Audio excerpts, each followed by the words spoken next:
Hi, my name is Lily and welcome back to my channel and welcome to the end of the year tag 2022.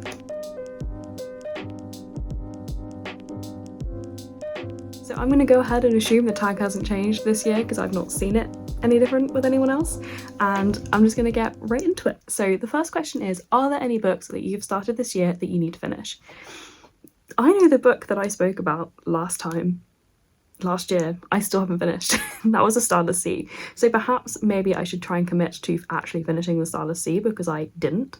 But also I have started Babel and I want to finish that. And Empire of the Vampire, I read the prologue of that and I'd like to finish. But other than that, I don't think I have any like long-term ongoing reads. I am still reading Battle Royale, but I'm not desperate to finish that before the end of the year. So overall, not really. Basically, whichever books I'm reading, I will continue to read. I'm trying to mood read more because that goes better for me, and that's how I've read like already over 100 books.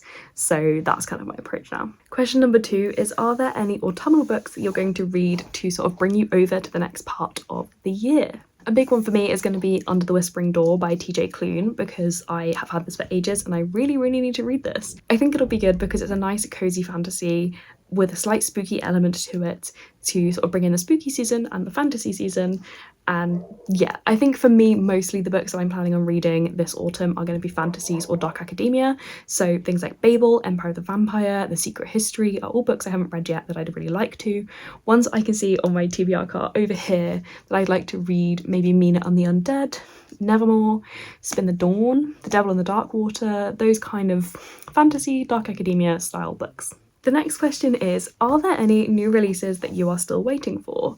I've just checked my pre-order tracker and not really. So I do have The Atlas Paradox by Olivia Blake pre-ordered through Fairy Loot, but I don't think I'm really gonna count that because I haven't read The Atlas 6 yet, because actually, now that I think about it, I have also started The Atlas 6 and not finished it because I started it before October and then I didn't finish it and I didn't want to continue reading it while I was trying to read October books. But I was really enjoying the Atlas 6, so kind of the Atlas Paradox if I end up keeping it because I liked the Atlas 6. What else have I got on here? That's the only other book I've got on my pre-orders list before 2023. The only other thing I have pre-ordered right now is Hellbent, which comes out in January, so no. I don't really keep up with the current releases, new releases. I tend to pre-order sequels or if there's a favourite author releasing a new book, but I think most of them came out in September when that's already gone, obviously. A lot of my authors are not releasing books anytime soon, or they've already just been released, so nothing I'm particularly anticipating, which is good for me because my TBR is huge. I need to get through it, so I'm not going to be too sad about the fact that I don't have many pre-orders left for the rest of the year. The next question is, what 3 books do you want to read before the end of the year? This is a tricky one because I haven't really thought about this and I'm trying to think of them off the top of my head, but I also can see my TBR card right there. Spin the Dawn is definitely one. I got it for my birthday and I would just really like to read it. It sounds like my perfect book, so that's definitely one. Nevermore, because I've been trying to read this for years, since I was given it. I think I was gifted it for a birthday one year. And I just really need to read it. I might read it in November as a transition between spooky season and Christmas season because in the UK we don't have Thanksgiving, so I start celebrating or getting ready for Christmas right at the beginning of November as soon as Halloween is over. I would also really like to read the rest of the Lunar Cycle, is that what it's called? The Cinder Marissa Meyer series. I'd really like to finish that. I think those are it really. I like I said earlier, I'm trying to mood read more.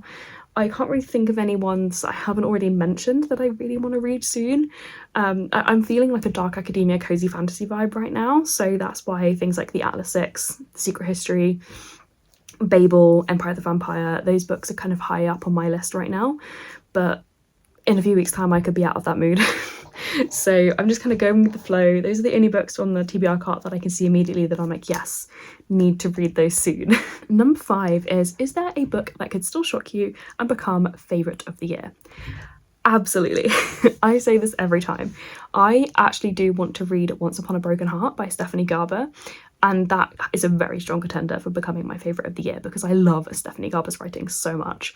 I also, if I read any more Bridget Kemmerer, that could happen. If I read any more romances, that could happen. I honestly right now don't have a book that I would be like, yes, best book of the year.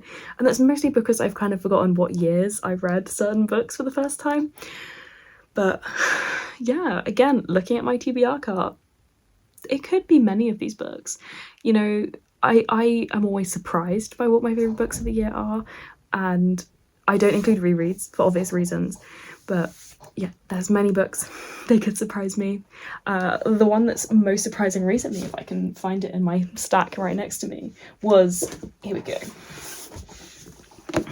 The Perfect Child by Lucinda Berry. I wasn't expecting to love this as much as I did, but it's easily going to be a top 10. And same with I'm Glad My Mum Died by Jeanette McCurdy. That's going to be in a top 10 list. And I wasn't expecting that at all. That's a contender for best book. So neither of those books were books I was expecting to rate that highly. So yeah, I am fully expecting to have some late entries into my top books of the year video, because my goodness, I'm always surprised. And the final question is, do you have any plans for reading next year already? And not really. My biggest one is that once again I will be setting my reading goal to 52, because I don't like feeling pressured to read more than I can, and one book a week is totally reasonable. This year I've already read 117, but you know, I could have a quiet year. I could have a busy year next year where I can't read as much, and that's totally fine. So I don't want to put pressure on myself. I think I'm going to try and focus more on TBR books and arcs. I've actually gotten really good lately at not buying books as often, so that's good. I'm definitely going to try and keep that up, because I was buying books at an unsustainable rate. I'm also getting a lot better at buying more ebooks, because I don't actually keep many of the paperbacks once I finish them. Even hardbacks, I don't tend to keep a lot of them, so it's kind of wasteful to be buying all these books that I don't read. So I'm trying to more onto the side of buying ebooks and reading those as my main format, but buying special editions of books that look pretty on my shelves. Because most of my shelves, you will notice if you see them properly, is special editions at this point, because those are the ones I want to display. So especially when you have limited book space, that's something that I think is an important thing to prioritise. And so yeah, those are kind of my main things. Is I'm going to set my goal to 52, expecting I'll probably surpass it, and I'm going to try to buy books a lot less, even less than this year, which was quite a slow year for me. I'd really like to clear out my arcs if I still have any by then, but yeah, nothing completely solid. I don't have any readathons planned. Pixarathon has kind of taken a break because I've kind of fallen out of love with it. I don't know if I'll be running that again next year. I don't think, especially now, the Magical Readathon is obviously no longer Harry Potter inspired. I don't really connect with it now. Not that I was expecting it to say Harry Potter inspired, for obvious reasons, but the new version of it, it just doesn't connect with me this year, but I might try it next year. But now there's just so many readathons now. I remember back in the day, you used to know each month it was this readathon, then this readathon. There was usually only like 1 or 2 each month, because people didn't want to compete with each other, whereas now there's like 10 every month. Like, I feel like all of my friends are hosting a readathon this month. So I don't really plan that much, because you never know who's going to be hosting a readathon, because there's going to be so many of them. So that was a very long-winded way of saying no, I don't really have any plans for next year's reading. So I hope this was interesting somewhat. That's basically me being very chaotic and not planning this video at all, but I love filming this video without any planning, because it's really interesting to look back and see what books I thought of just off the top of my head, and then comparing it to what I actually read at the end of the year. If I don't read The Stylus Sea by the end of this year, I need to kick myself, because I read like half of it and I loved it, but I just kind of hit a slump with it and I don't know why. So I do need to pick that back up again. So that is it for this video. If you liked it, please give it a like and consider subscribing to see more content from me. All of my social media links are down in the description below. And if you'd like to leave me a comment to let me know you're here, leave me an acorn emoji in the comments below. Thank you again. Bye.